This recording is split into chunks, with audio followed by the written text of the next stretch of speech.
عقیدہ تقدیر کا مفہوم اور اہمیت۔ دین اسلام کے عطا کردہ سبھی عقائد انتہائی معتدل، واضح اور حقیقت کے عین مطابق ہیں۔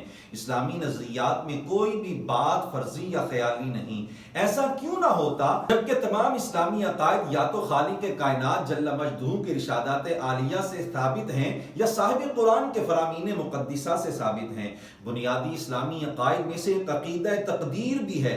تقدیر کا مفہوم یہ ہے کہ تمام مخلوقات میں جو کچھ ہونا تھا نیز انسان نے اللہ عز و جل کے عطا کردہ اختیار کے ساتھ پیدائش سے مرنے تک جو کچھ کرنا تھا یہ سب کچھ اللہ تعالیٰ کو ازل میں ہی معلوم تھا، اور اس نے زمین و آسمان کی پیدائش سے ہزاروں سال پہلے اپنی حکمت کے مطابق قیامت تک ہونے والے ہر امر کا فیصلہ کر کے اسے لوح محفوظ میں لکھوا دیا۔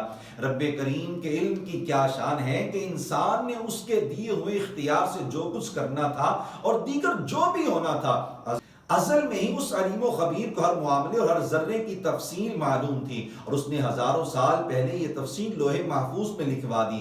عقیدہ تقدیر ضروریات دین میں سے ہے۔ ضروریات دین ان بنیادی اسلامی عقائد کو کہا جاتا ہے جو قرآن و سنت کے قطعی دلائل سے صراحت کے ساتھ ثابت ہیں اور ہر خاص و عام پر واضح ہیں۔ ان میں سے ہر ایک پر 100% پختہ یقین ضروری ہے اور 99% بھی قابل قبول نہیں۔ ارشاد ربانی قرآن مجید کی متعدد آیات کریمہ شاہد ہیں کہ لوح محفوظ میں سب کچھ لکھا ہوا ہے۔ ایک مقام پر ہے وَمَا مِنْ غَائِبَةٍ فِي السَّمَاءِ وَالْأَرْضِ إِلَّا فِي كِتَابٍ مبین، آسمانوں اور زمین میں جو بھی پوشیدہ چیز ہے وہ بیان کرنے والی کتاب یعنی لوح محفوظ میں لکھی ہوئی ہے۔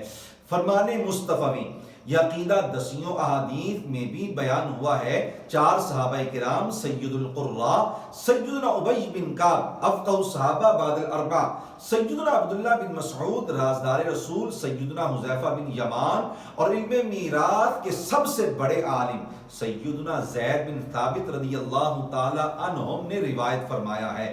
نمبر 1، وَلَوْ أَنفَقْتَ مِثْلَ أُحُدٍ ذَهَبًا فِي سَبِيلِ اللَّهِ مَا قَبِلَهُ اللَّهُ مِنْكَ حَتَّى تُؤْمِنَ بِالْقَدْرِ، یعنی تقدیر پر ایمان کے بغیر اگر تم احد پہاڑ جتنا سونا بھی راہ خدا میں خرچ کرو تو اللہ تعالیٰ اسے قبول نہیں فرمائے گا، یعنی کیونکہ کافر و گمراہ کی کوئی نیکی قبول نہیں ہوتی۔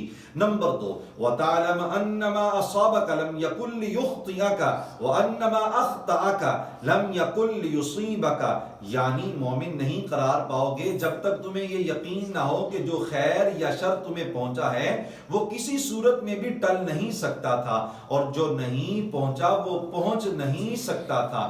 نمبر 3، وَلَوْ مُتَّ عَلَى غَيْرِ هَذَا لَدَخَلْتَ النَّارِ، یعنی اگر تمہاری موت اس عقیدے پر نہ ہوئی تو تم جہنم کا ایندھن بنو گے۔